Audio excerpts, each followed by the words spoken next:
Hello everyone, আসসালামু আলাইকুম। আজ ছিল ট্যুরের দ্বিতীয় দিন। আজ আমরা যাব মাধবকুণ্ড, শ্রীমঙ্গল, রাতারগুল, ভোলাগঞ্জ। তো সবাই রেডি হয়ে গেলাম। এই তো আমি। এখন বাজে ভোর 5:30। সবাই সাজগোজ আর প্যাকিং করা নিয়ে ব্যস্ত। আমরা আজকে এই হোটেল থেকে চলে যাব। মিরর দেখলে আমার শুধু ছবি আর ভিডিও করতে ইচ্ছে করে। সবাই রেডি হয়ে চলে আসছে, আর এই ছেলে কি যে একটা নাচ দিল ভাই। ও কিন্তু ভালোই নাচতে পারে। যাই হোক, আমরা চলে যাচ্ছি। মানুষের থেকে আমাদের ব্যাগই ছিল বেশি। এই ভারী ভারী ব্যাগগুলো নিয়ে আবার নিচে নামতে হবে। এখানে স্যার বলতেছিল কোথায় আগে যাবে। ডিসিশন গুলো যখন স্টুডেন্টদের থেকে নেওয়া হয় তখন কখনোই কারো মতামত এক হয় না। যাই হোক, এই আবার নাচ শুরু করে দিছে। ওর মনে বেশি আনন্দ ছিল। যাই হোক, আমরা আবার বাসে উঠে গেলাম। আমায় কেমন লাগতেছে বলেন তো? অনেক সুন্দর, তাই না? যার কাছে আমি যেমনই হই না, নিজের কাছে আমি অনেক সুন্দরী। একটু মজা করলাম। সকালবেলা আমরা বের হইছি, কিন্তু খাবার খাই নাই, তাই এখানে ব্রেক দিছে খাবার খাওয়ার জন্য। এই রেস্টুরেন্টটা কই আমার ঠিক মনে নাই, বাট রেস্টুরেন্টটা অনেক ভালো ছিল আর খাবারও অনেক ভালো ছিল। এখানে আমরা ভাত, ভর্তা আর কয়েক রকমের ভাজি নেই। এই দইটা আমার এক আঙ্কেল দিছে। আসেন একটা গল্প শোনাই। আমরা যে বাসে করে ট্যুরে আসি, সেই বাসের যিনি মালিক তিনিও আমাদের সাথে ট্যুরে আসেন, আর তিনি আমাকে এই দইটা দিছেন। আর মোস্ট ইম্পর্টেন্ট কথা হচ্ছে তিনি আমাকে মেয়ে বানাইছেন, আর এইটা হচ্ছে তার ছোট মেয়ে, মানে আমার বোন। মাশাল্লাহ বলেন, অনেক কিউট দেখতে, তাই না? এইদিকে বান্ধবীর হাজবেন্ড মিষ্টি দিয়ে গেছে, সবাই মিষ্টি খাচ্ছিলাম। তারপর সবাই মিলে নাচানাচি শুরু করে দিছি। বাইরের রাস্তাটা দেখেন, মাশাআল্লাহ, চারিদিকে শুধু চা বাগান। এখানে নামতে ইচ্ছে করতেছিল খুব, কিন্তু এখন নামবো না, আমরা পরে আসবো। এখানে আমরা এখন অন্য একটা জায়গায় যাচ্ছিলাম। তারপর এই যে কই আসলাম একটু পরেই জানতে পারবেন। এখানে অনেক দোকান আছে, বিভিন্ন ধরনের ড্রেস বিক্রি করতেছিলেন। এদিকে আমার বান্ধবী একটা দৌড় দিছে। আমি ভাবছি সামনে হয়তো কিছু হইছে, পরে দেখি না, ও ছবি তোলার জন্য এরকম দৌড়ানি দিছে। আজ এগুলো কি হচ্ছে কিছুই বুঝতে পারতেছি না। কেউ আনন্দে নাচতেছে তো কেউ দৌড়ানি দিচ্ছে। যাই হোক, আমরা ফার্স্টেই আসছি মাধবকুণ্ড ইকো পার্কে। এখানে স্যার টিকিট কাটতেছে, কত করে রাখছে আমি জানি না। ভিতরে ঢুকে পড়লাম। সবাই একই রকম ড্রেস পরছে, কে কোনটা মুখ না দেখলে বুঝতেই পারি না, কি একটা অবস্থা। আমাদের হাঁটাহাঁটি শুরু হয়ে গেল। অনেক হাঁটতে হবে এখন। এই পাগলের কারবার দেখেন, ও হাত নাড়ায় কি বলে এসব। যদিও আমার পেছনে অনেকজন ছিল, হয়তো তাদেরকে কিছু বলতিছে।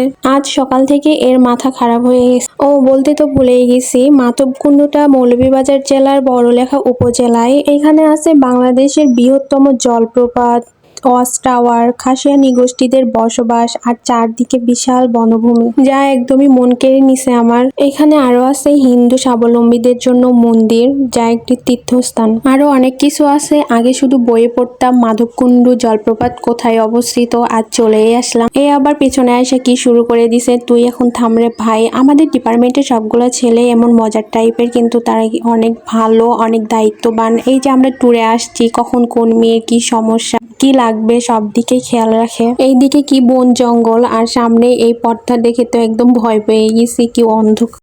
আমার ছোট বোনটা দৌড় দিয়ে দিছে, ওরে দেখে তো ছোটবেলার কথা মনে পড়লো। তারপরে এই যে এসে বসে পড়ছে। একটা কাঠগোলাপের গাছ ছিল, ফ্রেন্ড এই ফুলগুলা এনে দিছে। প্রায় 30-40 মিনিট হাঁটার পরে ফাইনালি আমরা ঝর্ণার কাছে চলে আসছি। এখানে আবার আরেকজন দৌড় দিছে। ভাই থাম, আজ এগুলা কি হচ্ছে কিছুই বুঝতেছি না। আর এই জায়গাটা দেখেন, জাস্ট মাশাআল্লাহ। এই সেই মাধবকুণ্ড ঝর্ণা, বাংলাদেশের সুউচ্চ জলপ্রপাত হিসেবে পরিচিত।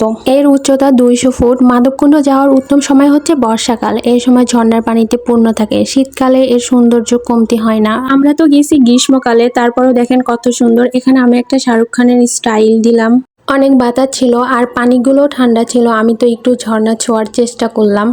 ছেলেরা গোসল শুরু করে দিছে, আর আমরা মেয়েরা পানিতে নেমে ছবি উঠতেছিলাম। এখানেও আমি অনেকগুলো ছবি উঠি, আর ছবিগুলো পার পিস 5 টাকা করেই রাখে। আমি মনে হয় সর্বোচ্চ ছবি উঠি। যাই হোক, তারপর এখান থেকে আমরা চলে যাই, আর আঙ্কেল আমাকে একটা লাচ্ছি ড্রিঙ্ক কিনে দেয়। আবার সেই বনভূমি দেখতে দেখতে যাচ্ছিলাম। 30-40 মিনিট আবার হাঁটতে হবে। কিচ্ছু করার নাই, এখানে একটা গাড়ির ব্যবস্থা থাকলে ভালো হতো। ও আর একটা কথা, মেয়েরা চাইলেও এই ঝর্ণাতে গোসল করতে পারেন। আমাদের গাড়ি যেখানে পার্কিং করে রাখছে, সাইডে চেঞ্জিং অ্যান্ড গোসলের জন্য জায়গা আছে, পার পিস 30 টাকা করে রাখে। গাড়ির সামনে নতুন অতিথিদের দেখলাম। আসলে অনেকদিন পরে এদের সাথে দেখা। মাধবকুণ্ড থেকে চলে যায়, আর এই রাস্তাটা অনেক সুন্দর, তাই আমরা এখানে নেমে পড়ি। চারিদিকে চা বাগান, আর মাঝখানে এমন রাস্তা। কয়েকটা ছবি তুলে এখান থেকে চলে যায়। শ্রীমঙ্গল যাব, তাই এখানে আর বেশি দেরি করা হয়নি। এখন বাজে বিকাল 4টা, দুপুরে কারো খাওয়া হয়নি, সবার অবস্থা খুব খারাপ, সবাই তো ঘুমায়া পড়ছে। পেটে ক্ষুধা থাকলে কি আর ঘুম ধরে বলেন? সেই সকালে খেয়ে বের হইছে, এখন পর্যন্ত কারো খাওয়া নাই, সবাই ঘুম আর আমি জেগে আছি।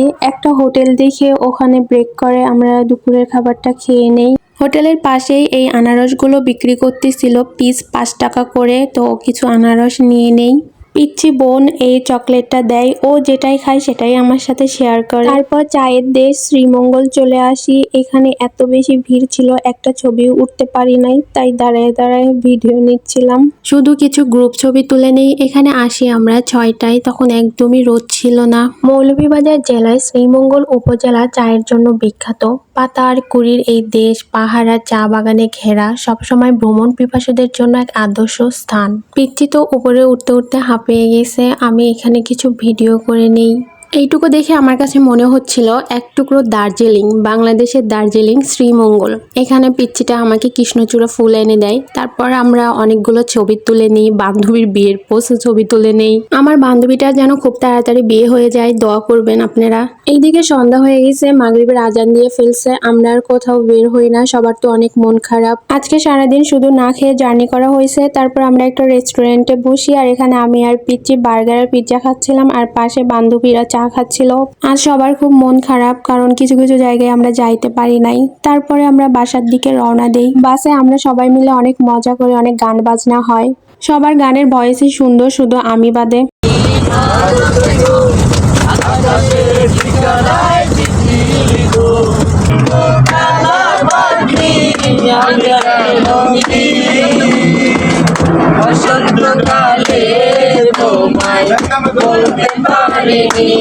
তারপর এই তো সকাল হয়ে গেছে, আর এখন বাজে সকাল 6টা। এখানেও একটা কাহিনী ঘটে। ওই যে বলে না, সারা দুনিয়া ঘুরে এসে বাড়ির কাছে উস্টা খায়, আমার অবস্থা হয়েছে তাই। একটু পরে আমি নামবো, আর সেই মুহূর্তে ইউসুফ আমার ব্যাগটা ছিঁড়ে দিছে। কেমনটা লাগে বলেন? যাই হোক, এই ছিল আমাদের 2 দিনের জার্নি। যতটুকু দেখাইতে পারছি দেখানোর চেষ্টা করছি। সবাই ভালো থাকবেন, আল্লাহ হাফেজ।